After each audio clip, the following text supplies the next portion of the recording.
Good evening, ladies and gentlemen, and we would like to welcome you to the 2021 National Honor Society Spring Induction. We actually had an induction earlier this year for last year's due to the COVID situation.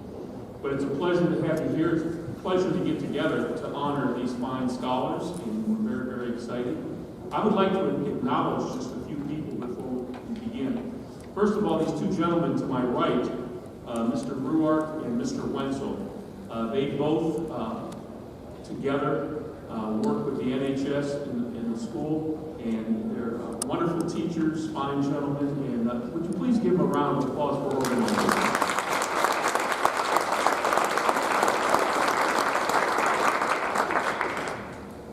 We have a couple special guests here also. To my right in the stands, you see Mr. Knoll, our superintendent. Please give him a round of applause. And two of our board members actually have children who are being inducted in the National Honor Society. Mr. Atway, I think, is over here to my right. I think Mr. Wilkerson is, oh, there he is. And we're very, very happy to have you here. This is a very important night for these young people, and we're very, very excited for them to receive the awards. They certainly are worthy of these great, great honors. So, without ado, I am going to introduce you to our Master of Ceremonies, Jordan Hellman, who will now take over and run the show. Give Jordan a hand, please.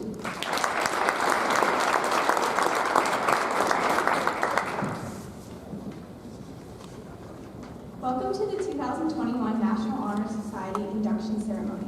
The students we are about to introduce were selected into the Canfield chapter of the National Honor Society because they excelled in character, scholarship, leadership, and service. These four qualities are the founding pillars of NHS, as they represented the four candles we will soon light. As each inductee is announced, we would ask their parent or guardian to stand and be recognized. After receiving their medallions, each inductee will sign the membership book as having been inducted on April 22nd, 2021.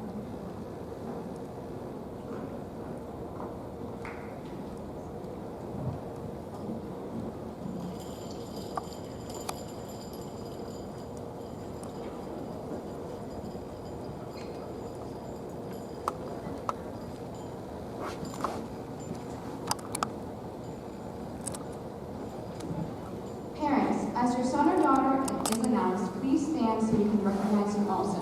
Thank you. Christopher Altier. His parents, Christopher and Tracy Altier.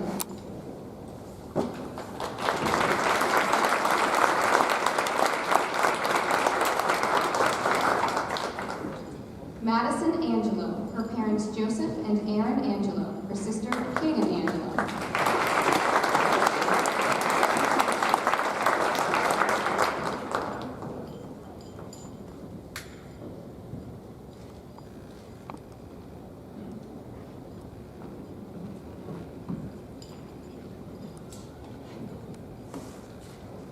Sydney Angelo, her parents Joseph and Aaron Angelo, her sister Kaden Angelo.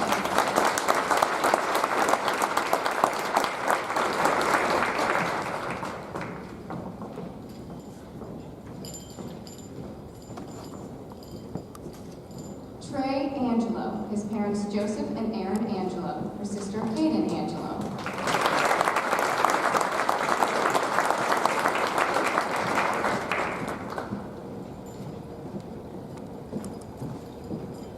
Lena Atway, her parents Nader and Ayan Atway.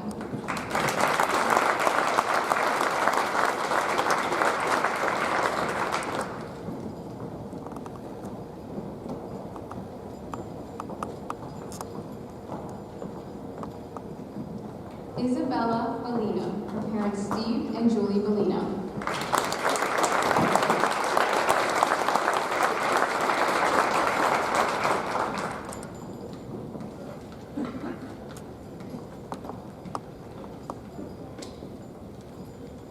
Ryan Bennett, his parents Tim and Catherine Bennett.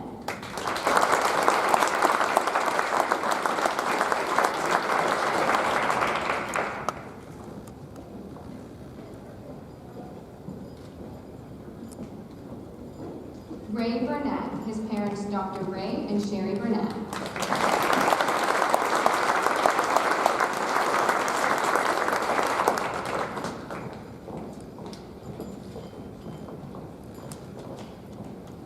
Hannah Bricker, her parents Rob Bricker and Gina Zaratuk.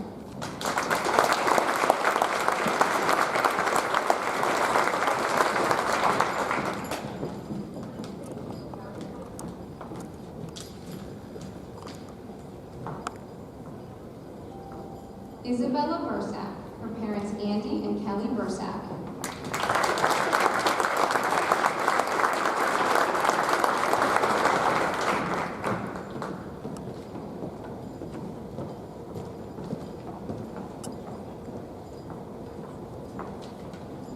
Drew Carosi, I'm sorry as he was unable to attend tonight.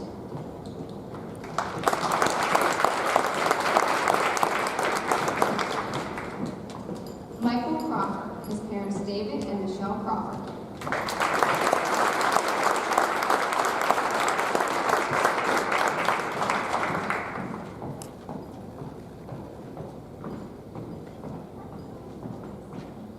Catherine Esper, her parents Dr. and Mrs. Richard Dima Esper.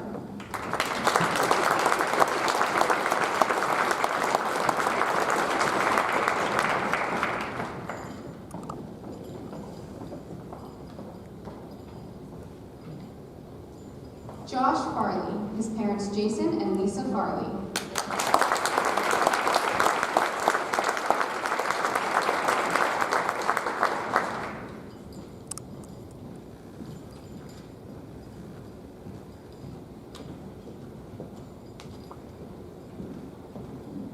Dom Files, his parents Patrick and Linda Files.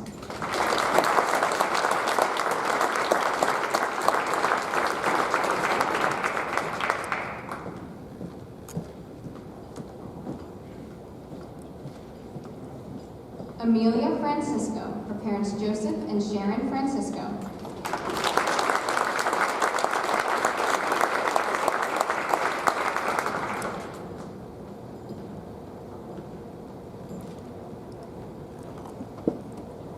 Brooke Gerst, her parents Brian and Sean Gerst.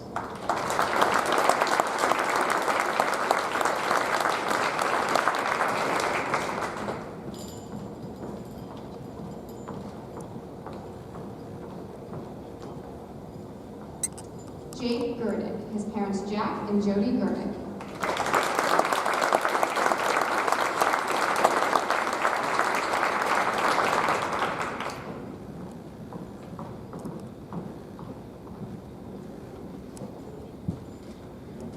Jack Hamilton, his parents Greg Hamilton and Cheryl Cleveley.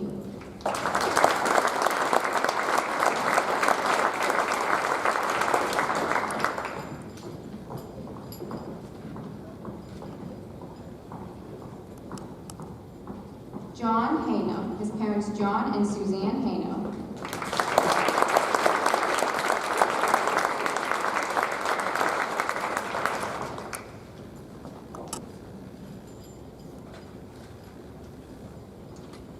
Bayan Jadala, her parents Dr. and Mrs. Yazen and Russia Jadala.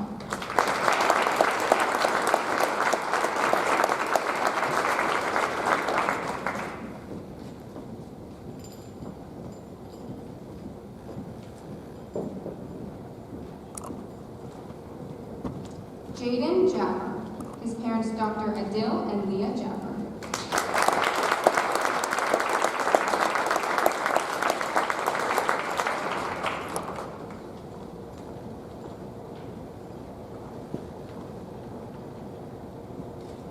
Paige Keller, her parents Paul and Shaylin Keller.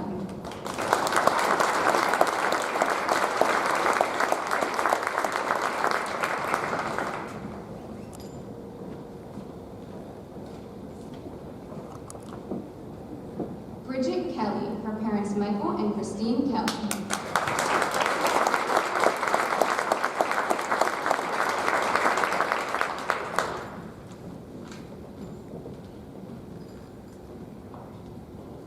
Amna Khan, her mom Sophia Iqbal.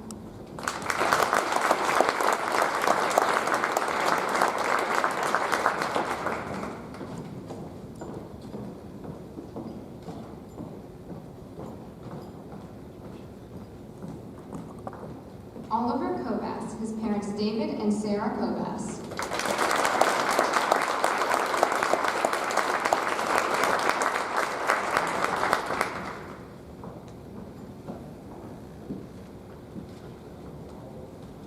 Lillian Lacombe, her parents Kevin and Tiffany Lacombe.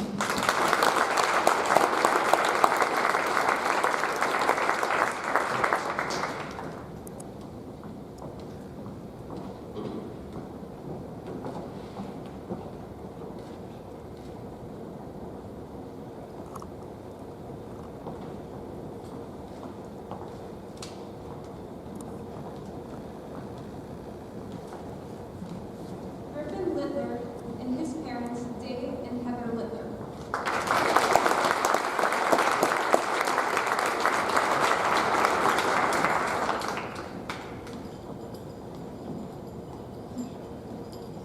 Gwendolyn Lulakis and her parents, Gus and Angie Lulakis.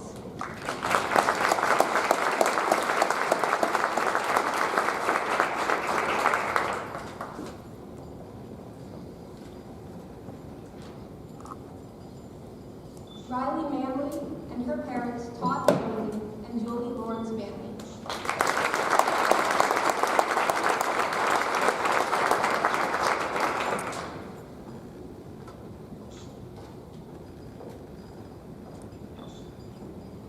Elena Martin and her father and grandmother, Sean Martin and Elaine Reach.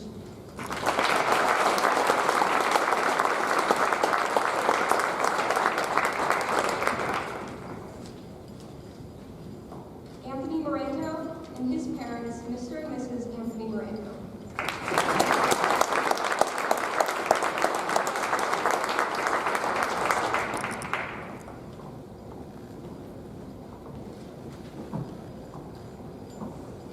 Taylor Morgan and her parents, Stephen and Erin Morgan.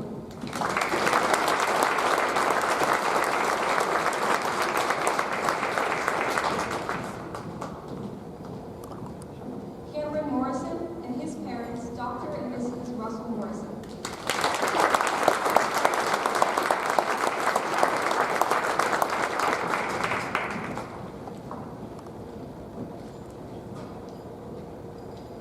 Julia Mosher and her parents, Alan and Jennifer Mosher.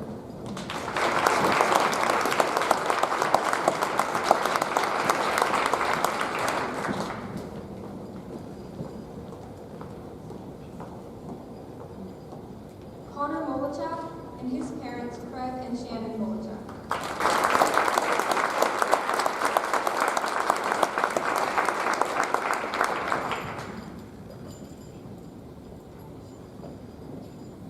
Jacqueline Lusak and her parents, Jeff and Jolie Lusak.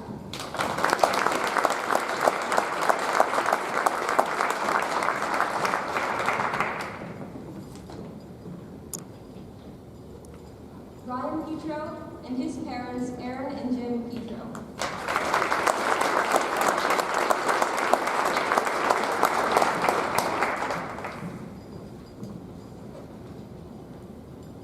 Nick Plant and his parents, Les and Colleen Plant.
Julia Santadera and her father, David Santadera.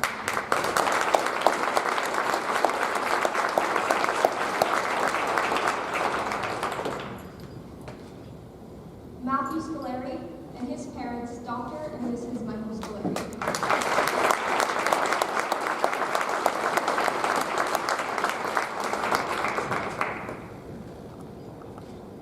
Olivia C. and her parents, Brian and Jennifer C.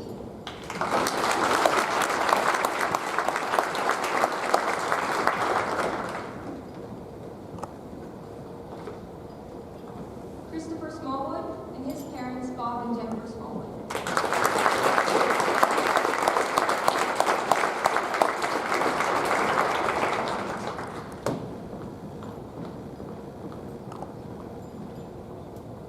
Jenna Grable and her parents, Christopher and Deanna Grable.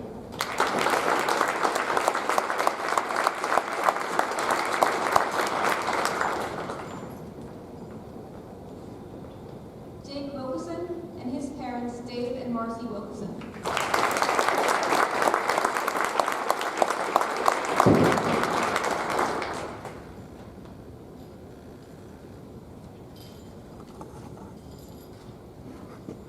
Nolan Williard and his parents, Marty and Denise Williard.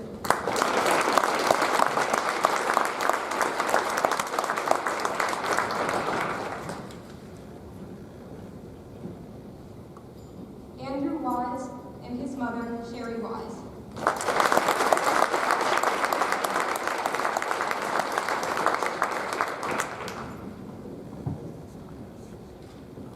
Jacob Yurchison and his parents, John and Debbie Yurchison.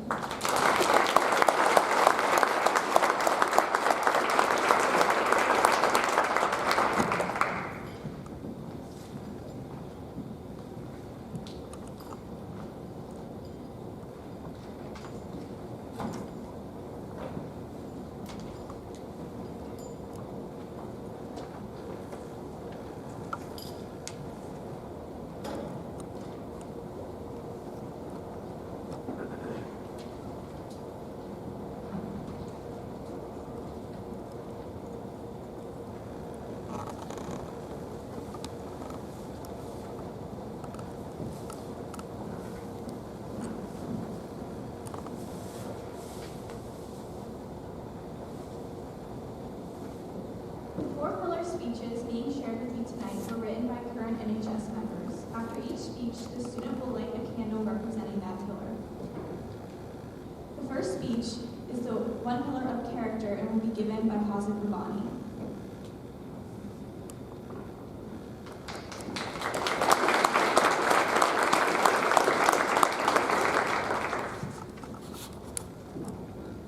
Hello everyone, and I'll be today giving a speech on the outline of character. While some of you may know, some of you may not. However, whichever the case, I am Hazard Rabani, the current president of Campfield's chapter of the National Honor Society. Even so, I am something of an English nerd, and I do not want to give too much away. Now, let me take you all on a journey, and maybe this will all make sense by the end of the speech. COVID-19 upended our lives, as we all know, and it has defined our lives. However, it seems exceedingly difficult to find something that could encapsulate the chaos of these past 2 years. As a result, for a while now, I was stumped on how I would go about writing this speech and what I want to convey.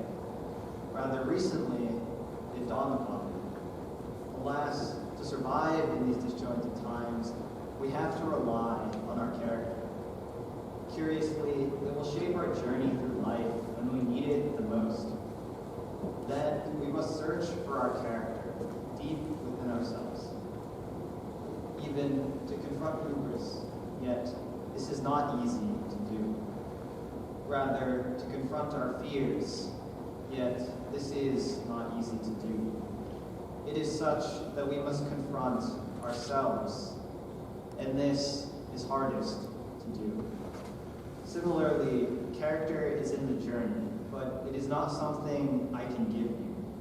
Largely, however, I can still teach you a few things on how to find it. observe, and with this speech, perhaps I can illuminate an outline. Similarly, you may have noticed that this speech was written in trochaic meter, and so there are two stresses in each sentence, and there are two important pieces to keep in mind as you navigate your life. Later, you will always have choices. Linked, however, is that how you respond to these choices will build your character.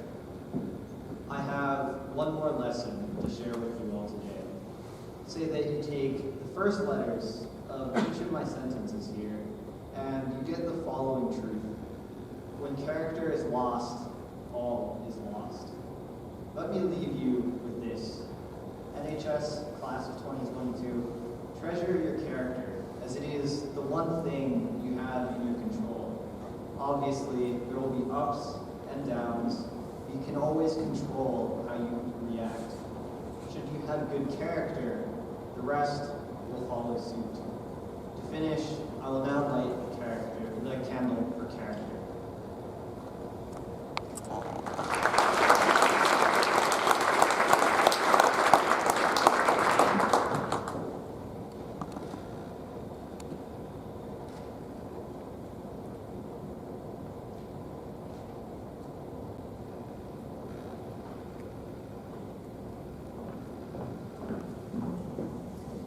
Ty Shaw will now speak on the second pillar, leadership.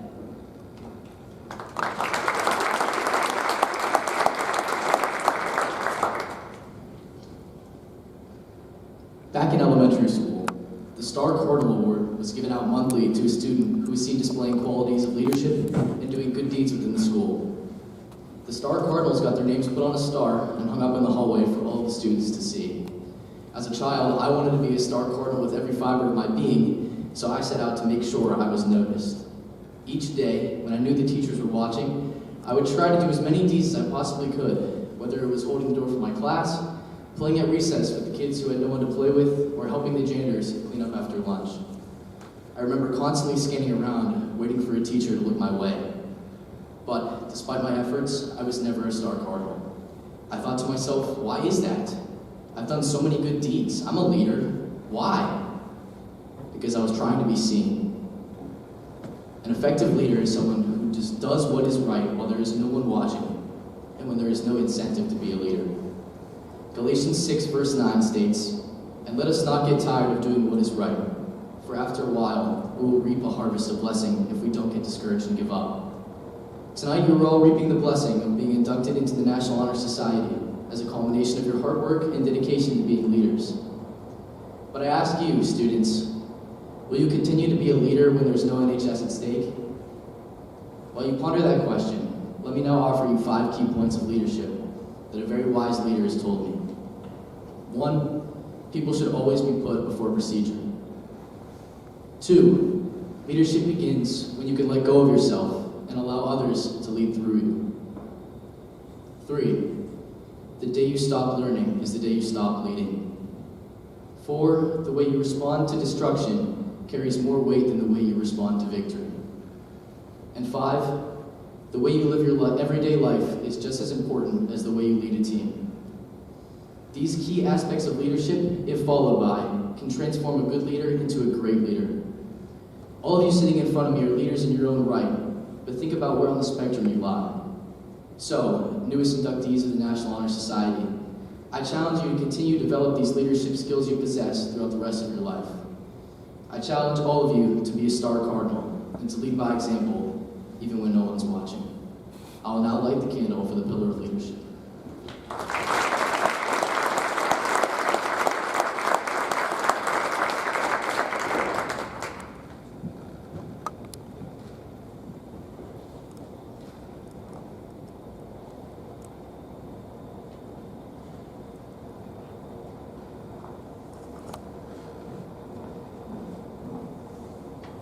Hannah Khan will speak next on the pillar of service.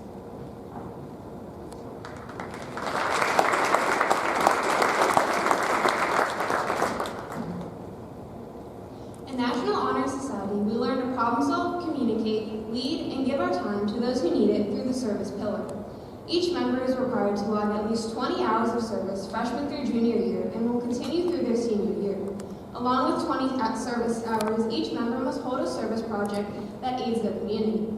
Despite new hardships and restrictions this year, the members of NHS have successfully gone above and beyond to obtain their service hours and complete their service projects. From helping a neighbor in shoveling snow or raking leaves, to setting up an online after-school program for elementary and middle school students, or laying wreaths on veteran graves, every member of NHS has stepped up and found a way to impact the people around them. Through service, we choose to give back to the community that we call home. It is also one of our proudest achievements as NHS and as Canfield students. Service, however, goes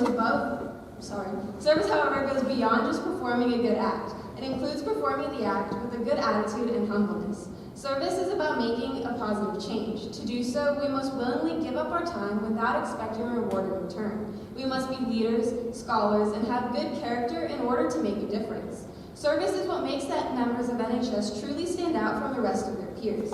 Each student sitting before you has chosen to participate in extracurricular activities and volunteer not because they had to, but because they wanted to. Congratulations to the class of 2022, and remember that your impact on your peers and community will only continue to grow. I will now light the candle for the service prayer.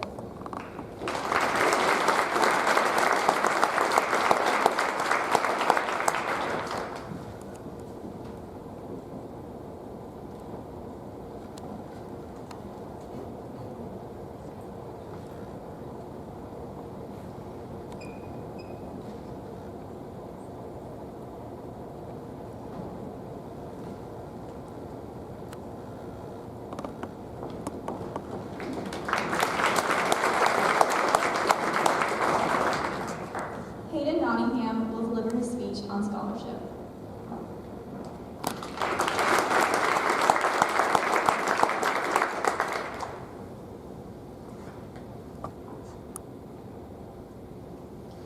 Scholarship. Google defines the word scholarship as 1, academic study or achievement, learning of a high level, or 2, a grant or payment made to support a student's education awarded on the basis of academic or other achievement. However, the National Honor Society Pillar of Scholarship doesn't necessarily follow one of these definitions. Let's talk about some numbers really quick. To be sitting in these seats means that you all spent the time getting at least 60 hours of community service over the past 3 years. A student also spends 63 times more hours in school learning than those 60 hours. My point here is that scholarship is about your drive, your determination, your dedication, or any other D word that you can think of. In my 4 years at Canfield High School, I have managed to keep a straight A record, which has landed me a GPA of about 4.2. This number is valued so highly in our school, and I believe it is important to realize that it is just that, a number. At the end of the day, you will look back on your high school self with admiration. Not for your GPA, but for the hard work and dedication that you put in and day out. You will look back and be proud of your commitment that got you to this place. Whatever class has been the hardest, every NHS member has found some way to overcome that difficulty. Whether it's an essay, presentation, project, or just a test that you didn't think you studied hard enough for. To excel in the Pillar of Scholarship means that one must have the dedication to their education and its success. And so I hope that each and every one of you can take the Pillar of Scholarship, your dedication, and apply it to your future lives, jobs, and careers. Because that is the true definition of scholarship. It is the ability to take your dedication from these early years and use it as a spark to light the rest of your journey through college and onward. I will now light the candle for scholarship.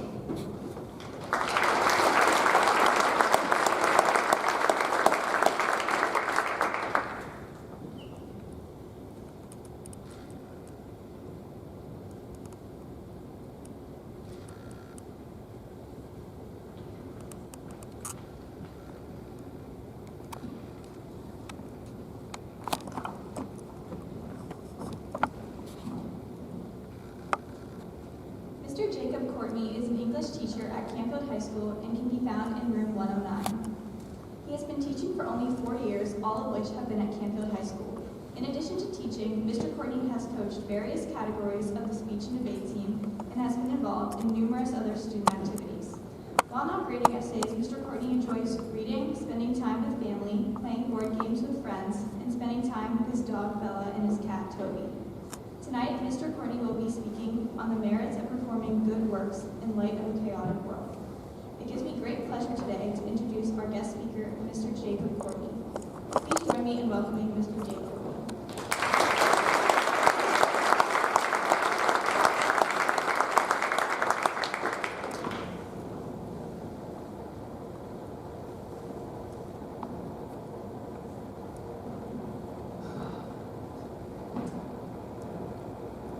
3 years, 2 months, and 3 weeks ago, I broke my neck. It was a cold February morning, approximately 6:56 a.m. I was bound for school, and my Nissan Sentra decided to pirouette into the guardrail and test its crumble zone against the grill of a fully loaded semi driven by a man named Jesus. As you might expect, my Sentra came out a little worse for wear. I came to the rest on the shoulder of the highway and did what any rational person would do, and that is I called Mr. Ruark, and I told him I probably wouldn't be in school that morning. I needed him to run some copies for me. He scolded me in the way that only a father of 3 children really can, and demanded I hang up the phone and call the EMTs. So then, and only then, did I do what I really should have done from the beginning, and that is email Mr. Hamilton and tell him that debate practice had to be canceled. Dear Mr. Hamilton, I typed, I've gotten in a pretty accident, probably won't make it to school today. So around that time, the truck driver parked about 50 feet away, climbed down from his rig, and walked over. Shaking, he reached his hand through my broken window, cupped my face, and said, I am so glad I didn't kill you. Touched, literally, by this stranger's kindness, caught up in a whirlwind of shock, relief, snow, and shattered glass, I replied with what was probably the least intelligent thing I could say. Grasping Jesus' wrist, my eyes flicking between the 3 iterations of him that I saw, I said, hey, me too. To this day, my mother gets weepy when my accident is brought up. My dad, a very stoic man, grows silent. But my adventure on February 6th of 2018, and in the months that followed, taught me 3 things. 1, I got a pretty good story. I can now say, with only a slight altering of the truth, that, much like Carrie Underwood, Jesus has taken my wheel, taken it from my hands, and in fact took the remaining 99% of my Sentra. 2, the inability to rotate my neck more than 70 degrees to either side, but fortunately my peripheral is pretty good. And 3, first-hand experience with that which we all must come to terms with eventually, and that's the fact that life is fragile, that things fall apart. As Emily Dickinson so aptly penned, because I could not stop for death, he kindly stopped for me. The carriage held but just ourselves and immortality. And so, as our carriage rolls ever onward, as the wheels on the semi go round and round and come nearer the cars that we call life, we are forced into introspection, forced to ask ourselves what we have done to leave this world a little better than how we found it. Students, I'll be blunt. There's little I can offer you that you don't already know. Little that I can say that the incredible other members of our faculty or the parents flanking you now couldn't tell you. But I'll try anyway. So, this I know to be true. We live in an angry, crazy world, and I'm not convinced it's getting any better. According to recent data, fossil fuels will dry up by 2025, violent crimes reaching all-time highs, and we're on the verge of war with China, Iran, Russia, and worst of all, ourselves. Millennials are too busy sipping lattes and working on screenplays to remember to vote. Baby boomers are too busy worrying about their dwindling retirement funds to remember that they too once wrote screenplays. And Generation Z can't even unite long enough for us to give them a stereotype. So, what is one to do? In what seems like a current of negativity, division, and polarization that would make Orwell blush, we find ourselves leagues downriver in a sinking steamboat without coal, life jackets, or even a paddle. The solution, I think, is not profound. It lies in something that many people like to call good works. So let me explain. As we sit here in Canfield, it is very easy to ascribe lofty and obtuse definitions to words like scholarship, leadership, service, and character. It is very easy to be surrounded by our loved ones, lighting candles, donning medals, congratulating ourselves over our hard work and our charity. Forgive me when I say that the 4 pillars are far more than this ceremony. And in fact, limiting the conversation to just that does the National Honor Society and ourselves a grave disservice. To perform good works is to embody these ideals, to live them, to breathe them, consume them, to fold them into your very being and reflect them in your every action. It is to lead not from the trenches, but from the discussion tables that should have prevented the battle in the first place. It is to treat others not the way you wish to be treated, but as if they were extensions of yourself. It is to stay true not to yourself, but to the version of yourself that your parents brought into this world.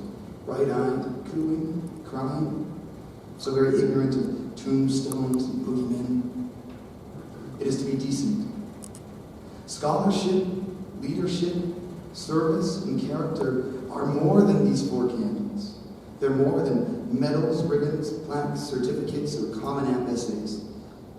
Scholarship's not a competition over who has the highest GPA, but instead it's a collaborative effort in which you challenge one another to be the very best you can be. Leadership is being the person that somebody calls when they're hit by a semi, before they reach out to the police or call the EMTs. Service is dedicating your entire life to the improvement of not yourself, but others. It is arriving at the school at 6 a.m., leaving at 6 p.m., and waking up at 5 o'clock on Saturdays to make sure the local speech tournament runs smoothly. Character is leaning through the shattered window of your past, cupping your mistakes by the face, and saying, "I'm so glad I didn't kill you." Students, if nothing else, know this. We live in a crazy world, and unless you take the wheel, it's probably not going to get better.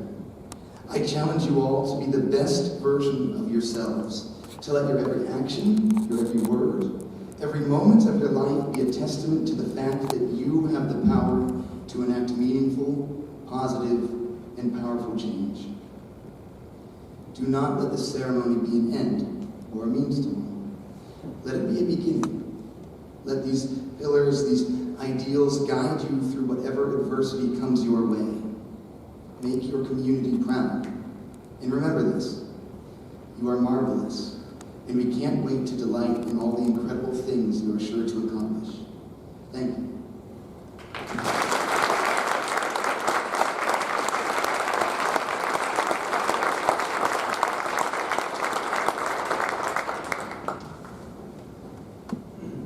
Mr. Courtney, thank you for those timely words and for helping us to honor these juniors here tonight. Inductees, you've heard some inspiring words from Mr. Courtney. Current NHS members that accepted the challenge, that raised the bar of excellence even higher, and lived daily these ideals. Now, that becomes your challenge. Being in NHS is both a privilege and an honor, but with that honor comes great responsibility. Therefore, I challenge you to always be people of integrity, to work hard, to be compassionate, and always willing to offer a helping hand.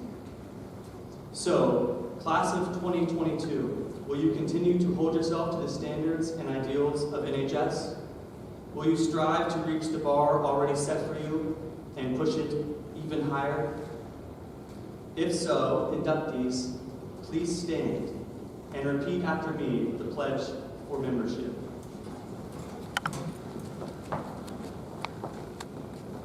Realizing the honor which has been presented to me by the election into the National Honor Society, I pledge myself to uphold the strong ideals and high standards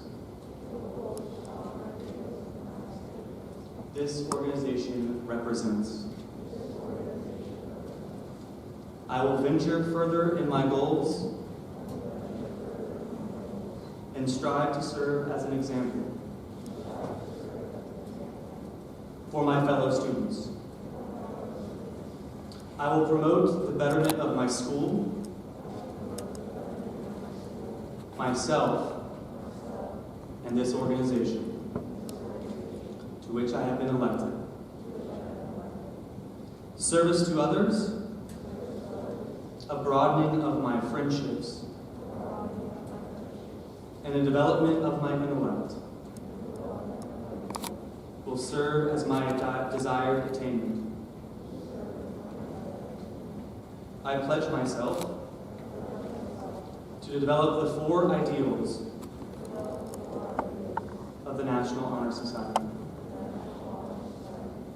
and strive ceaselessly to make them a part of my life, now and hereafter.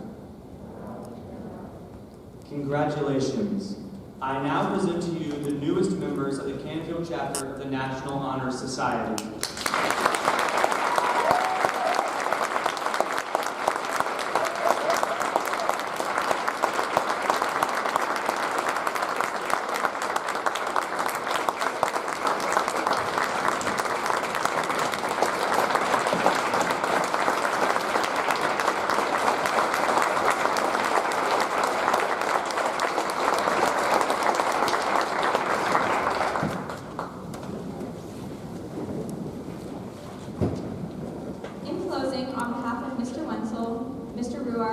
And our NHS chapter, we would like to thank all of those who helped with today's ceremony.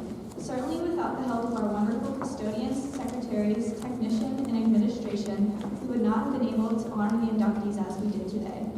I would like to further thank all of our inductees and their parents for staying patient and being understanding during this difficult time. As we dismiss, I would like to remind you that sun photography is set up in the foyer to take your pictures. Please remember to keep social distancing. Congratulations again to our inductees and their parents. Thank you and have a wonderful evening.